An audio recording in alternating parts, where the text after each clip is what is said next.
खरं तर महानगरपालिका निवडणुका अवघ्या महाराष्ट्रामध्ये आता होत आहेत आणि या महानगरपालिका निवडणुकांमुळेच आता राजकीय समीकरणं चांगलीच बदललेली दिसत आहेत।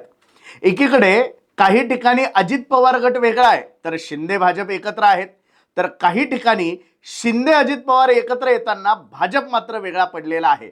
परंतु या सगळ्यांमध्ये महत्त्वाची गोष्ट घडणार आहे ती म्हणजे शरद पवारांनी कुठेतरी अजित पवार आणि पर्यायाने भाजप सोबत जुळून घेतलंय का हा प्रश्न आता उपस्थित होतोय आणि नेमकं याचबद्दल आपल्याला चर्चा करायची आजच्या या व्हिडिओमध्ये।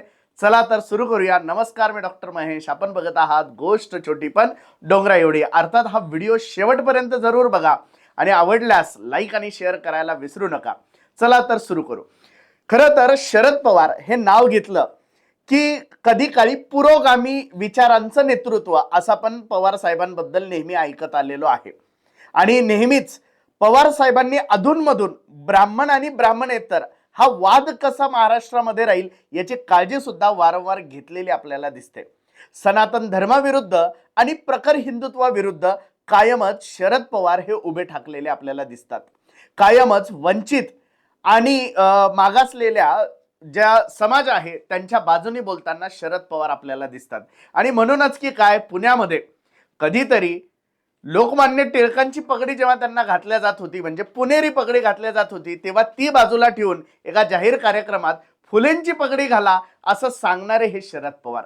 म्हणजे एकूणच ब्राह्मण आणि ब्राह्मणेतर अशा प्रकारचं राजकारण आजपर्यंत ज्यांचं या महाराष्ट्राने बघितलं असे शरद पवार। परंतु आता शरद पवार हे भाजप सोबत जुळून घेताना दिसत आहे आणि ही पहिली वेळ का तर नक्कीच नाही। 2014 मध्ये जेव्हा विधानसभा निवडणुकांचे निकाल लागले आणि ते निकाल पूर्ण लागलेलेही नव्हते तेव्हा 3-4 वाजेच्या दरम्यान निकाल अपूर्ण असतानाच शरद पवार साहेबांनी एक पत्रकार परिषद घेतली आणि या पत्रकार परिषदेमध्ये त्यांनी जाहीर केलं की भाजपला आम्ही बाहेरून पाठिंबा द्यायला तयार आहोत आणि त्यांच्या या एका वाक्यामुळे गेली 11 वर्ष महाराष्ट्राचं राजकारण हे चिखल झालेलं आहे। ते नेमकं कसं? शरद पवारांनी हा पाठिंबा दिल्यामुळे भाजप आणि शिवसेनेमध्ये वितुष्ट आलं आणि भाजपने शिवसेनेशिवाय शरद पवारांच्या पाठिंब्याने सरकार स्थापन केलं ते 2014 मध्ये। नंतरच्या काळात भाजपने पुन्हा एकदा उद्धव ठाकरेंशी जुळवून घेत शिवसेना भाजप युतीचं सरकार स्थापन केलं, परंतु पुन्हा एकदा 2019 मध्ये शरद पवारांनी भाजपला खो दिला। म्हणजे भाजपला आधी सोबत येतो सांगितलं आणि नंतर गेले नाही असं देवेंद्र फडणवीस आणि अजित पवार वारंवार सांगताना आपण ऐकलं। म्हणजे एकूणच काय तर शरद पवारांचा काही काळापासून एक झुकता कल भाजपच्या बाजूने म्हणजे सत्तेच्या बाजूने आपल्याला दिसतोय आणि मग त्यासाठी पुरोगामी विचार वगैरे निष्ठा हे सगळे तत्व वगैरे गुंडाळून ठेवण्याची तयारी सुद्धा पवार साहेबांनी या वयात दाखवली। हे खरं तर कौतुक करावं की निषेध करावा असा प्रकार आहे।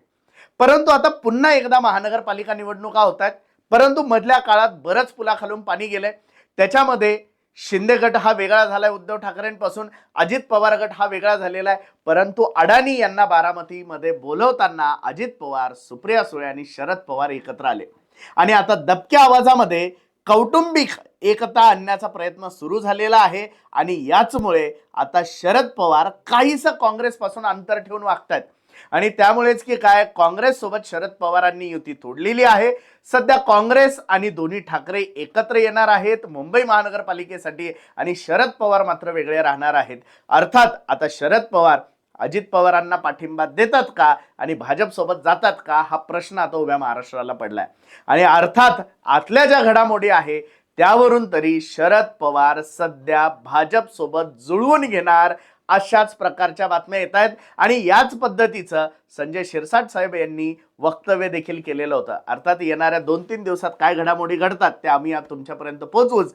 तत्पूर्वी हा व्हिडिओ जर माहितीपूर्ण अभ्यासपूर्ण वाटला असेल तर लाईक आणि शेअर करायला विसरू नका। अजूनही जर आपण आमचं चॅनल जर सबस्क्राईब केलं नसेल या चॅनलला जरूर सबस्क्राईब करा। धन्यवाद।